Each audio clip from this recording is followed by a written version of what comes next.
Assalamualaikum warahmatullahi wabarakatuh. Baik, selamat siang para santri semuanya. Bertemu lagi dengan Ustadz Sobar. Nah, pada pertemuan hari ini kita akan membahas ini, peran tanah dan organisme yang ada di dalam tanah. Nah, sebelum kita lanjutkan pembelajarannya, kita berdoa terlebih dahulu ya, agar pertemuan hari ini bisa berlangsung hikmat dan kita bisa mendapatkan ilmu yang bermanfaat. Bismillahirrahmanirrahim. Allahumma inni as'aluka ilman nafi'a wa rizqan thayyiba wa amalan mutaqabbala. Amin amin ya rabbal alamin. Nah, seperti yang kalian ketahui, tanah adalah bagian yang ada di dalam bumi ini atau di dunia ini yang sangat bermanfaat sekali bagi kehidupan kita semua. Seperti itu ya. Ingat ketika kalian bermain, ketika kalian itu semua dilakukan di atas tanah. Kecuali ketika kalian naik pesawat terbang, itu pun tolak ukurnya pun dari ketinggiannya itu pun dari permukaan tanah juga. Nah, manfaatnya tanah yang pertama adalah tempat hidup hewan dan bakteri. Nah, tanah itu kan berfungsi sebagai tempat hidup bagi berbagai macam hewan, baik kambing, ayam, sapi. Nah, semuanya hidup di atas permukaan tanah. Nah, selain hewan, dalam tanah juga terdapat bakteri. Meskipun tidak dapat kita lihat dengan ini pada saat pengamatan, namun ada bermiliaran bakteri maupun hewan yang hidup di atas tanah maupun di dalam tanah.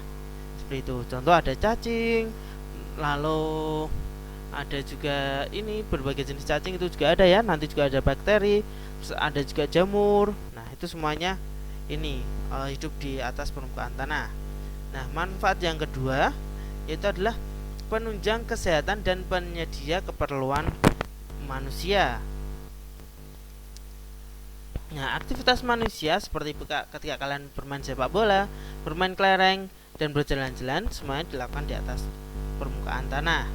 Nah, rumah manusia juga dibangun di atas permukaan tanah.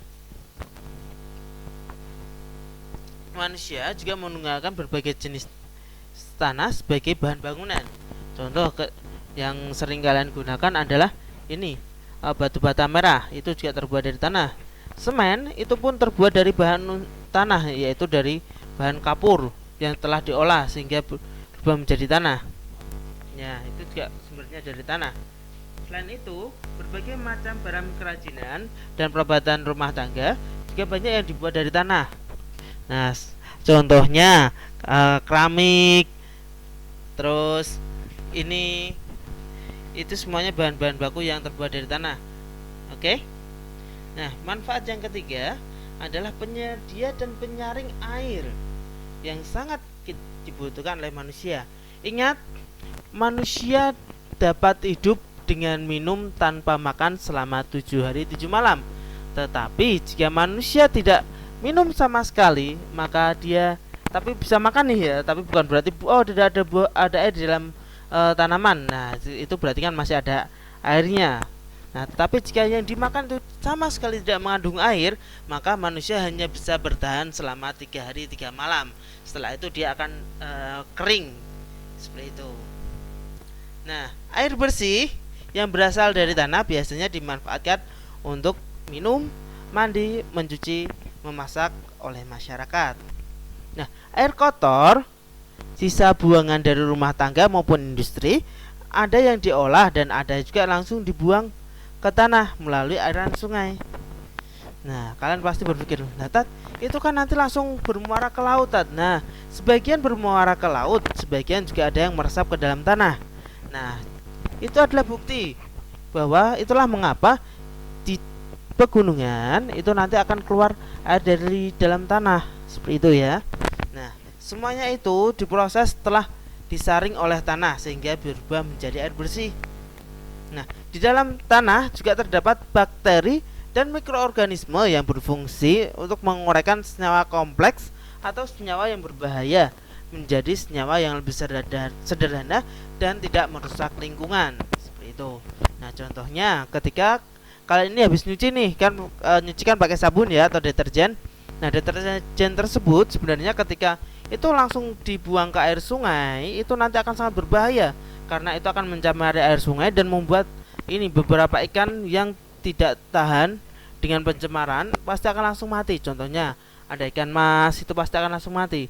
Tapi jangan kalian bilang ikan lele nyatanya masih hidup, Ustaz. Nah, karena ikan lele memiliki ketahanan tubuh yang tinggi sehingga dia bisa hidup di air yang kotor seperti itu. Nah, tetapi untuk beberapa jenis ikan yang sangat sensitif seperti halnya ikan mas, itu adalah sebagai pendeteksi ada atau tidaknya limbah dalam suatu air. Seperti itu. Itulah yang sering digunakan dalam rumah sakit biasanya untuk mengetahui apakah limbah yang mereka buang itu sudah berbahaya atau tidak. Maka biasanya mereka akan di air mereka akan dikasih ikan mas. Nah, ketika ikan masnya itu mati berarti ada kandungan zat berbahaya yang ikut larut ke dalam air seperti itu. Nah, untuk pertemuan hari ini cukup segitu ya. Oke, mari kita tutup dengan doa kafaratul majlis. Jangan lupa ya, sebentar lagi nanti ada UTS, insya Allah minggu depan akan di-share terkait untuk kisi-kisinya. Nah, kalian persiapkan, jangan lupa untuk belajar dan senantiasa berdoa karena segala sesuatu usaha yang kita lakukan semuanya hasil akhirnya akan ditentukan oleh Allah Subhanahu wa taala. Baik, terima kasih, sampai ketemu lagi di pertemuan selanjutnya. Wassalamualaikum warahmatullahi wabarakatuh.